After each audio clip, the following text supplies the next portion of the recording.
Savez-vous combien l'être humain possède de cerveaux? Je vous laisse réfléchir. Un seul, oui, toujours un et un seul.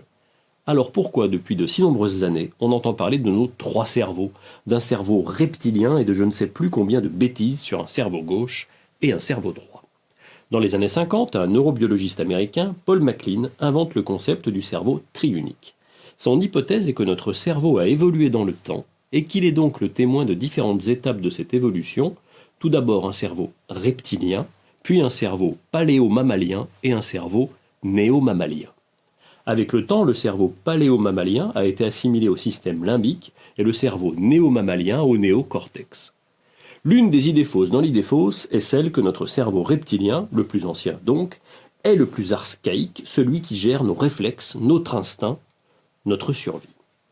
Nous aurions, comme tous les animaux, ce cerveau reptilien. Mais bien sûr, les animaux et surtout les reptiles n'ont pas les autres cerveaux. Derrière tout cela, il y a l'idée que les animaux dits évolués, comme les mammifères, ont deux cerveaux, et les très évolués, comme nous, ont les trois.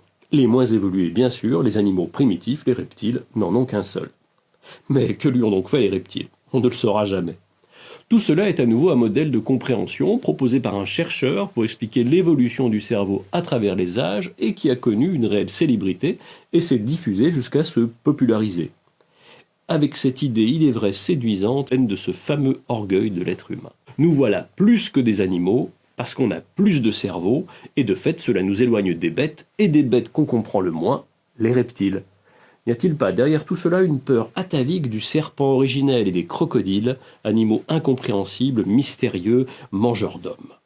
Bien sûr, cela explique notre grande intelligence par rapport au monde des bêtes.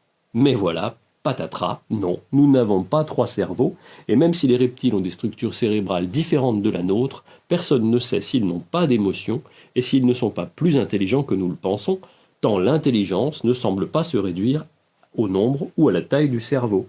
D'ailleurs, si l'intelligence est corrélée à la taille du cerveau, alors nous ne sommes pas les plus malins. La baleine, l'éléphant ou le marsouin nous dépassent.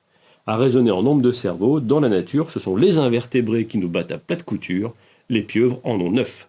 Alors, nous avons un cerveau complexe, et c'est déjà bien suffisant.